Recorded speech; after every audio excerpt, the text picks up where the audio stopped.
There is a state of emergency in the WNBA right now. Their only star, their cash cow, the only player capable of capturing interest from people who aren't identifying as they, them. Caitlin Clark is out for a minimum of 2 weeks and possibly longer with a quad strain. The WNBA just experienced one of the harshest realities in professional sports. True star power can't be faked, forced, or substituted. 2 days ago, the Indiana Fever announced that Caitlin Clark had sustained an injury that would sideline her for a minimum of 2 weeks. In an instant, the league's entire momentum came to a screeching halt. The ecosystem that had begun to thrive around her crumbled faster than one of Angel Reese's blown layups. The timing couldn't have been worse, and the impact was immediate, a stark reminder that one player has become the engine powering the league's newfound popularity.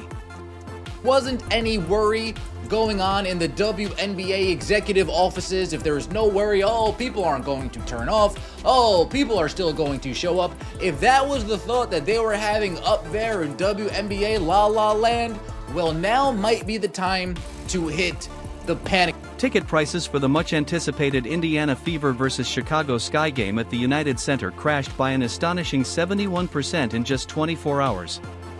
Fans who had eagerly made plans are now demanding refunds, canceling hotel bookings, and offloading tickets at massive losses. The WNBA had recently begun moving select games to larger arenas, confident that Caitlin Clark's presence would fill every seat. But now, with her out, those seats are empty and the atmosphere deflated. Meanwhile, questions are starting to grow louder. Where is this so-called Angel Reese effect that's been hyped up for months? Truth is, it's nowhere to be found. If you're rooting for Caitlin, drop a get well soon CC in the comments. She's the player everyone came to see. 48 hours after news hits that Caitlin Clark is injured and she'll be missing 2 weeks, the market has responded and the market has told the WNBA, we don't want this. We want her, but we don't. The second the news of Caitlin Clark's injury broke, a wave of panic hit ticket holders like a storm. Fans began reselling tickets at record speed, dumping them faster than Angel Reese launches another missed jumper. The Chicago Sky had made what they thought was a genius financial decision, relocating their June 7th matchup against the Fever to the United Center, home of the Chicago Bulls. They anticipated a sellout crowd, premium ticket prices, and a huge payday. But what they didn't account for was what would happen if Clark couldn't play, and now, their brilliant strategy is unraveling by the hour. Reality is, at this point, we don't know how much time Caitlin Clark is going to miss. If it were up to Uncle KC, Caitlin Clark would miss the remainder of the regular season so jealous, entitled players in the WNBA can be reminded that no one is watching for them. No one is staying home on a Saturday afternoon to watch Natasha Cloud. Outside of Vlad Pooter, no one's buying tickets to see Bob Griner, and no one, I mean no one, is paying to see Angel Reese attempt to play basketball. In just a few short hours following the announcement of Clark's injury, all of those grand plans went up in smoke. Dreams of sold-out arenas and record-breaking attendance evaporated faster than Angel Reese blowing another wide-open layup. Ticket prices for the United Center game plummeted from $86 for the cheapest seat to just $25, a 71% drop almost overnight. The Chicago Sky front office went from imagining full stands and dollar signs to facing the bleak reality of rows upon rows of empty chairs. And this is before the game even tips off. When it comes to the Chicago Sky game, the marquee matchup in the WNBA, like it or love it, rivalry or not, Chicago Sky, Indiana Fever, Angel Reese, Caitlin Clark, that is the marquee matchup in the WNBA, and those tickets are crashing just as well. From $86 48 hours ago to $25. And by the time June 7th rolls around, it might cost you a bag of Skittles and some Lay's potato chips. True fans were suddenly forced into uncomfortable decisions that revealed an inconvenient truth. Caitlin Clark is the reason many of them tune in. One dedicated fan publicly canceled his flights and hotel reservations for an upcoming Connecticut Sun vs. Fever game in Indianapolis, making his reason very clear: we're Caitlin fans before we're Fever fans. She's the biggest draw, that's who the girls want to see. His statement wasn't just personal sentiment, it represented a growing truth in the league. Clark isn't just a player, she's the attraction, the headliner, and the reason families plan their weekends around WNBA basketball. Majority of these are everyday, normal people who watch Caitlin Clark in Iowa, watch her in her first year in Indiana, said, man, I want to watch that, I want to go to those games, I want to experience that. They won't be able to experience it. Time to sell. Families that are going to be driving a state over, 2 states over, commuting 4 hours, getting a hotel room, paying for parking, paying for this, they're not doing that anymore. People from flying across the pond, they're not flying across the pond to watch the Indiana Fever. Stop it, WNBA. They're flying across the pond to watch C. The Washington Mystics were the next franchise to feel the sting of Clark's absence. They had moved their game against the Fever to Baltimore's larger CFG Bank Arena, hoping to cash in on her enormous popularity. But as soon as the injury hit headlines, the strategy fell apart. The get-in price for that matchup nosedived from $41 to just $22, a staggering 47% drop. What was once expected to be a sellout crowd quickly turned into a financial nightmare. Empty seats, plummeting resale values, and evaporating fan interest left the Mystics scrambling. The gamble on Clark's star power had failed, not because she wasn't a draw, but because she wasn't on the court.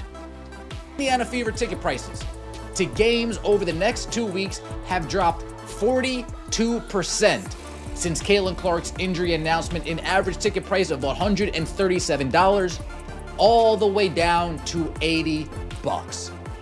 People are selling their tickets, definitely can't get face value, so what do? They just continue to lower and lower and lower and lower and lower the price. This isn't all resellers, folks. Hate to break it to you. A majority of these are everyday. According to new data from TickPick, the financial fallout from Clark's injury is now undeniable.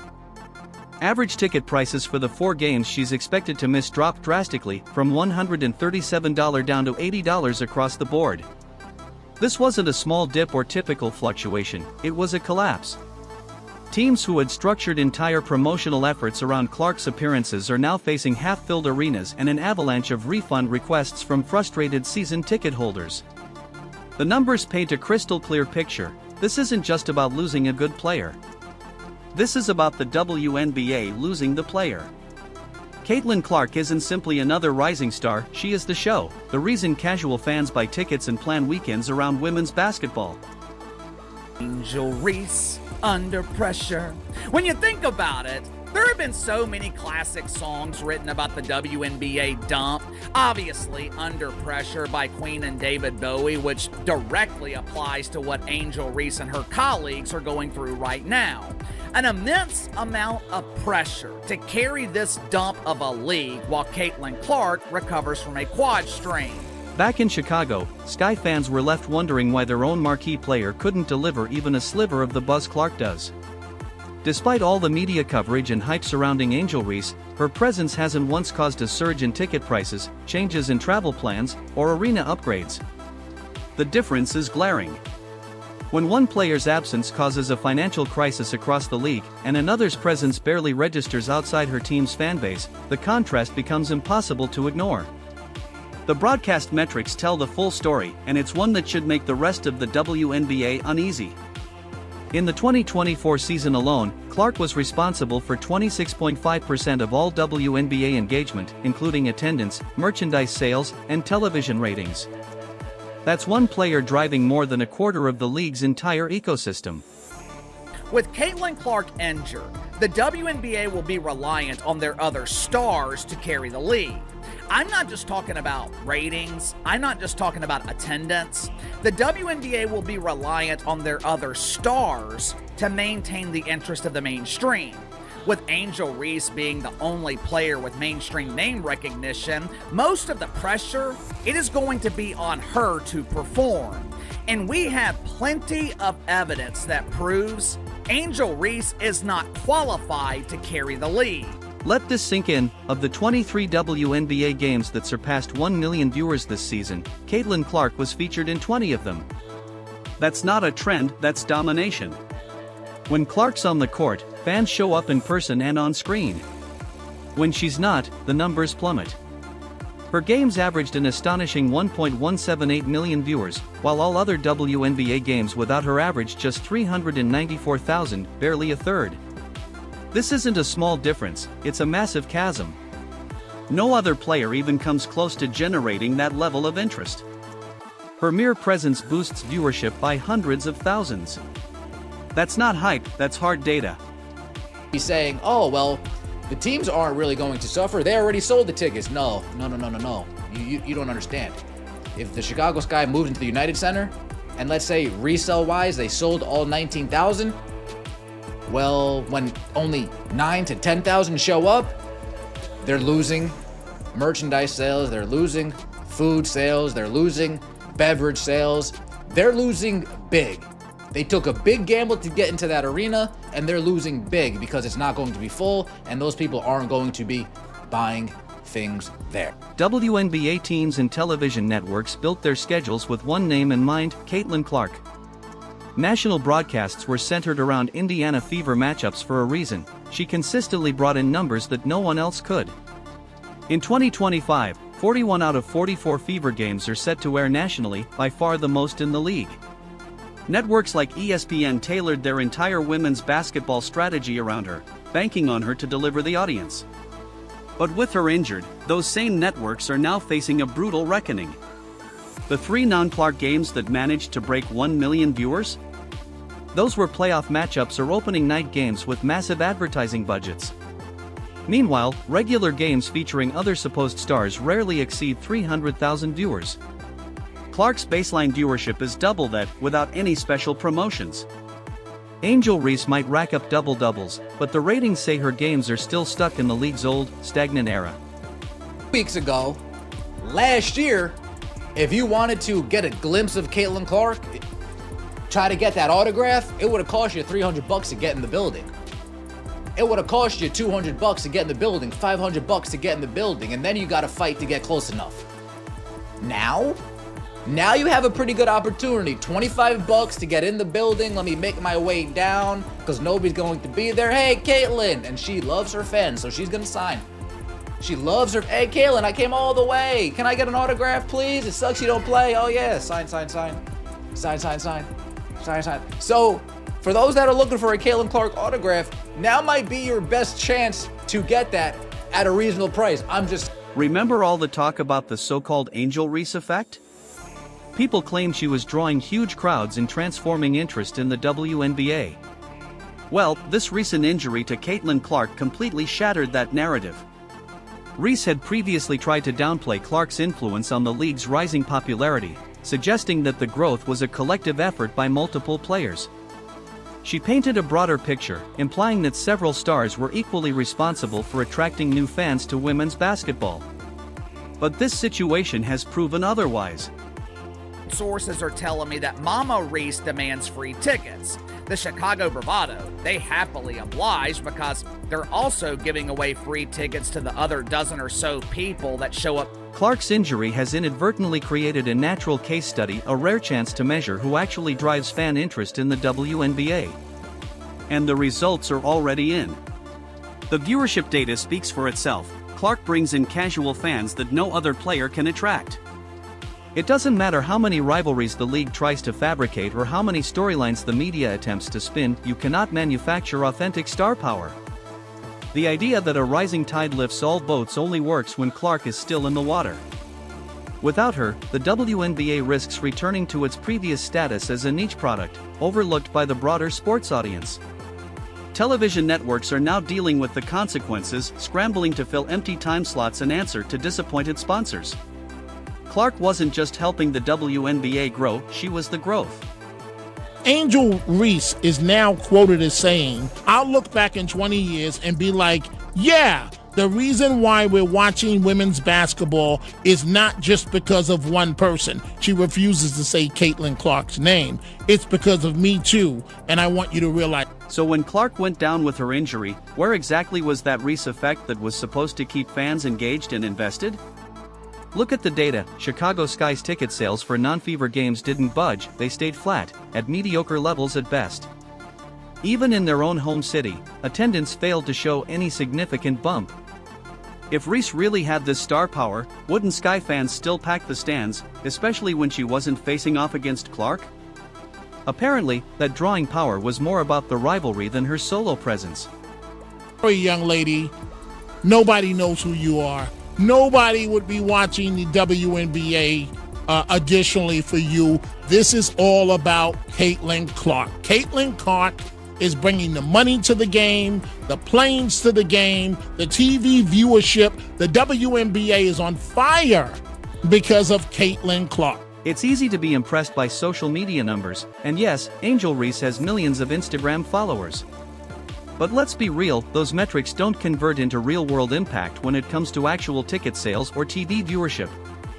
Having 3 million followers means very little if those followers aren't buying game tickets or tuning in. The numbers reveal a harsh truth: people are spending money on WNBA games because of Clark, not Reese. That's the reality.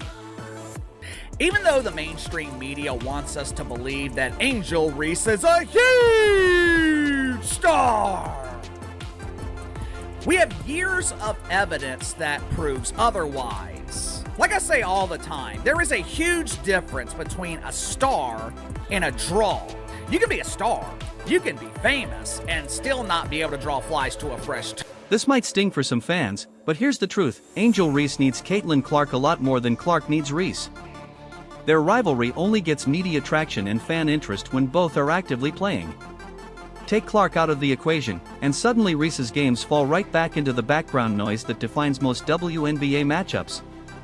That Sky vs. Fever game wasn't must-see TV because of Reese alone, it was the contrast between her and Clark that made it compelling. While LSU fans might have followed Reese into the pros, they're not lining up to pay premium prices for random weekday matchups without that rivalry intensity. Once you remove Caitlin Clark from the equation, there's no reason for people to watch this league, which is why people haven't been watching Angel Reese throughout her career.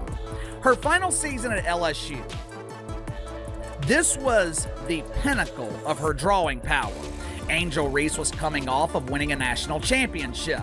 She was making cameos in these atrocious rap videos with Cardi B and some girl named Lado. Now keep in mind, this was before her public image was tainted. This was before Angel Reese was playing the role of the villain. Her final season at LSU, Angel Reese was filling the arena to 88% capacity. On the road, it was significantly worse. She was averaging just over 8,000 a game on the road. Clark's injury gave the league a real-time experiment to see who actually drives fan interest.